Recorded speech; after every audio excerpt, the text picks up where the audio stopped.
90ல குடியேறி போய் 2010 திருப்பி குடியேறினாங்க. இடையில என்னன்னா இடையில குடியேற்ற காரணம் வந்து உயர் பாதுகாப்பு வலயம் கண்டாரிக்கு பகுதிக்காக உயர் பாதுகாப்பு வலயம்னு சொல்லி இடையில குடியேற்ற 2010க்கு பிறகுதான் குடியேற்றினாங்க. இப்ப வந்து 2 வருஷம் ஆகுது. அடிப்படையா இப்ப ஒரு ரோட் மட்டும் போட்டு வந்துக்கிறாங்க, தவிர மற்றபடி ஒண்ணும் இல்லை.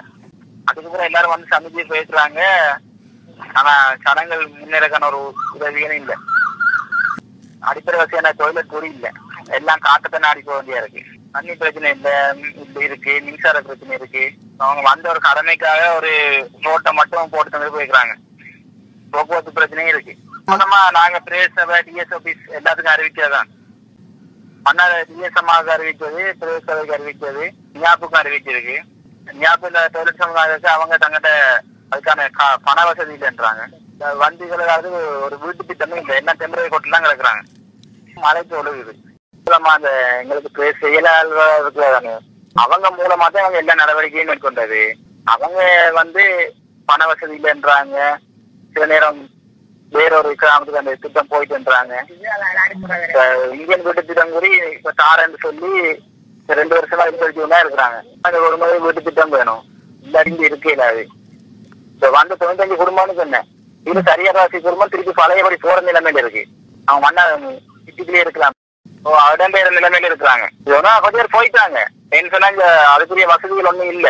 பிள்ளைகளை பாடசாலை இல்ல, போக்குவரத்து வசதி இல்ல, பிள்ளைகளை படிக்கிற மின்சார வசதி இல்ல, அவசரமா பெண்களுக்கு டொய்லெட் வசதி இல்ல. இந்த கிறிஸ்துமஸ் பிரச்சனைக்கெல்லாம் விட்டுட்டோம். ஏன்னா அந்த அளவுக்கு தற்காலிக கொத்துக்குடி நிரந்தரமா ஒழுங்கா இல்ல. நீங்க இருக்க வச்சுட்டாங்க. சரி, இருக்காங்க தரங்கள் இருக்க நிரந்தரமா மழையில இருந்து வெயில பார்க்கக்கூடிய மாதிரி ஒரு சாதாரண வசதி வேணும். இந்த தற்காலிக கொட்டில இருக்கேடாது. இது டொய்லெட் வசதி சாதாரண ஒரு தேவை இல்லாத வசதி, அது ஒரு தேவையான வசதி தானே. முக்கியமான வசதி வந்த ஆரம்ப நாள்லயே அதுதான் நாங்க முக்கியமா சொன்னோம். அந்த வசதி கூட இன்னும் வந்து சேரையில. பிரேசவத்தை போய் கேட்டோம். அவங்க தங்கிட்ட காசு வசதி இல்லைன்னாங்க. பாம்பு கடிச்ச சம்பவம் 2 நடந்திருக்கு. எங்க கிராமத்துக்கு போறது இல்ல. ஒரு பஸ் நாங்க கேட்டு எடுத்துனாங்க. வட்டக்கண்டல போற பஸ்ஸ, கண்ணாடியால போற பஸ்ஸ கொஞ்சம் எங்க கிராமத்தால சுத்தி விடுங்கண்டு 9 மணி பஸ்ஸ விட்டாங்க. அதுக்கு பிறகு அப்படியே நிப்பாட்டிட்டாங்க அந்த பஸ். வரையில கிராமத்துல சந்தி மெயின் ரோட் வரைக்கும் வந்து அப்படியே வட்டக்கண்டல் போற பஸ் அதை இப்ப நிப்பாட்டிட்டாங்க. திருப்பி 2 தடவை கேட்டனாங்க. 2 தடவை அரைவாசியில நிப்பாட்டிட்டாங்க. அவ்வளவும் கழிச்சாச்சு. வெற்றில இருந்து வந்தாங்க, வீட்டுல இருந்து வந்தாங்க. மற்றது என்ன அவங்க வீணையில இருந்து வந்தாங்க. எல்லாரும் வந்து எல்லாரையும் கதைச்சாச்சு. ஆனா எல்லாம் செய்யறேன்னு சொல்லி போனாங்க. இன்னும் செய்யவும் இல்லை. இந்த பக்கமே அவங்க முகத்தை இதுக்கு பிறகு நாங்க பார்க்கவே இல்லை. போன பிரேச எலெக்ஷனுக்கு பிறகு பிரேம்குமார் இஸ்மாயில்னு சொல்லி 2 பேர் வந்தாங்க. வீட்டுல இருந்து சகாயம் மாட்டி டயஸ் நிறைய பேர் வந்தாங்க. அதுல இருந்து நிறைய பேர் வந்தாங்க. அமலாக்கு நிறைய பேர் வந்தாங்க.